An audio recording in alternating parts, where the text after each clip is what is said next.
A businessman and a busy consultant, Entrepreneur Magazine once observed that, quote, Dan Kennedy has 102 different money-making ideas for any business person. And now, here's Dan Kennedy. I'm going to send you out of here with specific, usable 1, 2, 3 marketing strategies that apply to any product, service, business, or sales career, that you will see results in your bank account within 21 days or less. I'm going to give you one complete strategy you can use exactly as I describe it to you at the end of our time together, that you will be able to go and apply, and I can make a virtual certain bet that none of you in here are using it exactly as I will describe it to you, but that most of you can. And again, most of you will be able to see results in your bank account in 21 days or less as a result. So we're going to do some real practical stuff. I am here to make you money. There's a couple things I'd like folks to know about me before we get rolling. One is, if you're at this seminar, good bet you go to a bunch of them. And at many seminars, what you encounter is what I call the pretend experts, the folks who sell only in their memories, run businesses only in their nightmares, and now traverse the globe telling people how to do what it is that either they never have done, a whole lot easier to write a book than it is to do it, or that they did so long ago that it just no longer matters. I do this 50, 60 times a year. It's only 1/3 of my life, though. 2/3 of my life is like yours. It's in the real world, dealing with customers and clients who eat their young every Monday morning, real marketing problems, and everything we talk about here this afternoon will be reality-based, not theory-based. I have 2 hate lists for you that pretty much summarize where we're going to go this afternoon. If you run a business and you sign your name on the dotted line on all the checks, then one of the key things on your list of things that you hate should be being what I call an advertising victim. And when I say that, you should get a mental picture. That's when you get the big black checkbook out and you sign one of those checks for some kind of advertising expense, and you hand it to some kind of advertising salesperson, and you have no earthly idea whether you made a good decision, bad decision, when you'll know, how you'll know, if you'll know. I detest that kind of uncertainty when I spend my money. Bet you do too. I'm going to show you how to eliminate it, how to make every dollar you spend promoting your business trackable, accountable, measurable, and come back to you quickly in multiples. For those of you that sell for a living, number 1 on your hate list should be cold call prospecting grunt work. My friend Zig would call that warm approaching. And if he and I agreed on everything, one of us would be unnecessary. I just don't see anything warm, friendly, fuzzy, happy, pleasant about this process of trying to talk to people who, at least emotionally, if not physically, are backing away from you as fast as you are moving towards them. I grew up in the Midwest where we have coal mining, and to me, coal prospecting is like coal mining. It's dirty, filthy, ugly, smelly, sweaty work, best left to people who are in minimum wage with brawn, not maximum wage with brain.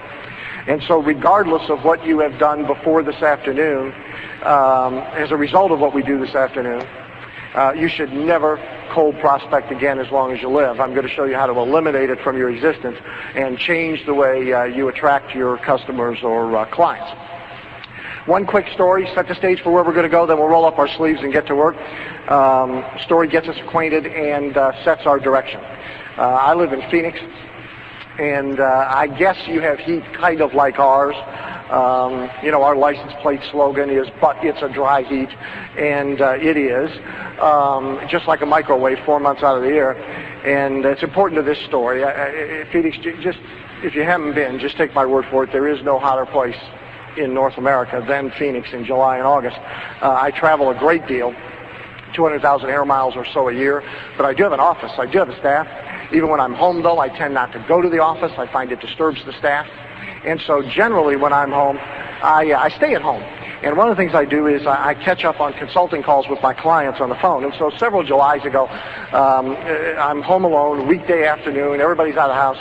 I've got the house to myself. I'm at the kitchen counter. I've got a pitcher of iced tea. I've got a client on the speakerphone. I'm intensely involved in a conversation with my client when someone uninvited, unexpected, and in fact unknown to me begins to ring the doorbell and bang on the front doors of my home with earthquake intensity.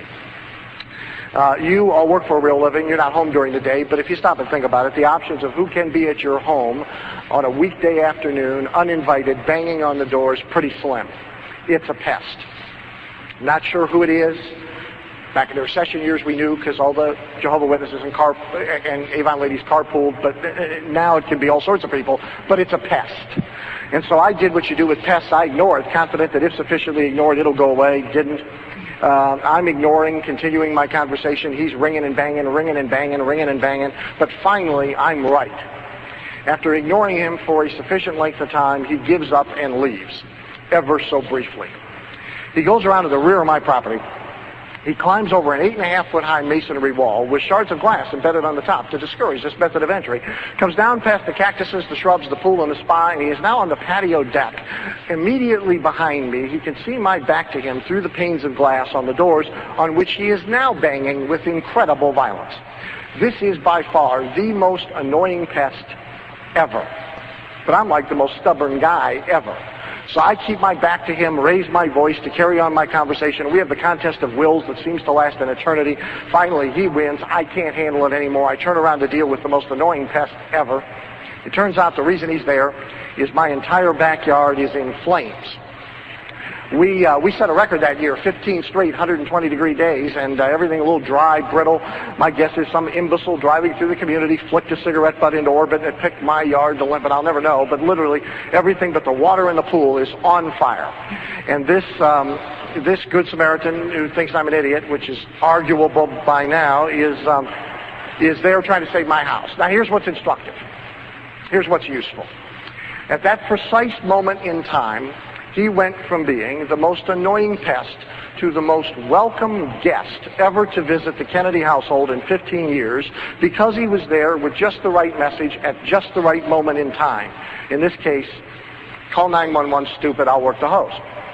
Now, the reason it's instructive is because know it or not, acknowledge it or not, like hearing it or not, the vast majority of the time that you try and communicate with your marketplace, present, past, or future prospects, clients, or customers, you are categorized as a pest, not as the most welcome guests of the day, week, month, or year. And I'm here to tell you that if you discover how to change that, I call it addressing the first square on the marketing game board. If you change that, you automatically change everything. Everything else suddenly gets easy if you become what we call a welcome guest marketer. I'll give you two quick examples. I have two friends in this business. You would know one or both of them, maybe. I won't tell you their names, but one is a sales trainer. And if you've ever had the joy of being locked in a 3 or 4 or 5 day sales training boot camp, then you'll appreciate this. He teaches 365 different ways to close a sale, presumably for people who would like to improve their effectiveness at doing so. And whenever I see him, the first thing I always ask him is whether or not he's found one yet that works, because it would seem to make the other 364 so purple, but it's less tapes in the box. But other than that, but here's my contention. If you want to increase your conversion percentage, if you want to close more sales, you don't do it with a new magic 7-word manipulative phrase you pop out of the box at the end of the process. You do it from the beginning of the process. And if you become a welcome guest marketer, as we're going to talk about, then your closing percentage goes up without improving any of your sales skills whatsoever. My other buddy is in the time management business.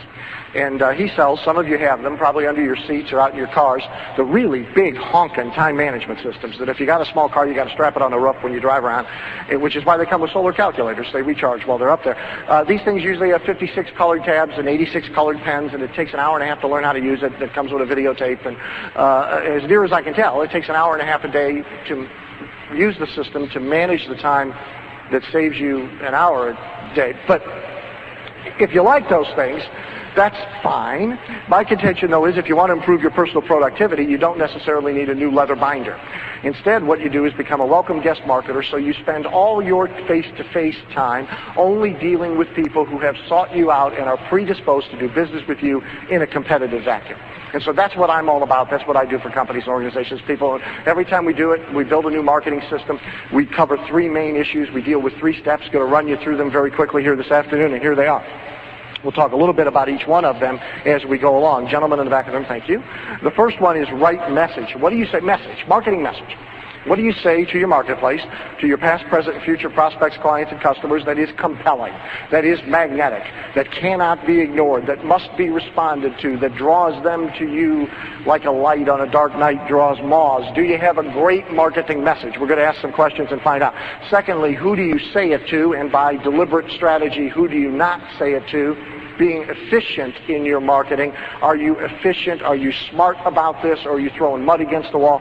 We're going to ask some questions and find out. And third, the media, how you deliver the message to the market. Do you do that effectively? Do you do that affordably? Do you do that efficiently? Do you do that in a way that involves little or no manual labor and magnetically attracts people to you? We're going to take a look at that. So in each of these three things, I'm going to give you one or two key ideas to take with you. And for starters, under message, I want to send you home with the single most important question anybody's going to ask you about your product, service, business, or sales career as long as you're in it. Master this one question. You take a quantum leap in ability to create income as a salesperson, business owner, or marketer. This is the single most important question because the right answer to it, as I'll demonstrate, is the key to the marketing vault. It doesn't just marginally increase things, it multiplies them far beyond the ability of most people to even conceive. It is that important, and I'll give you a model, a demonstration.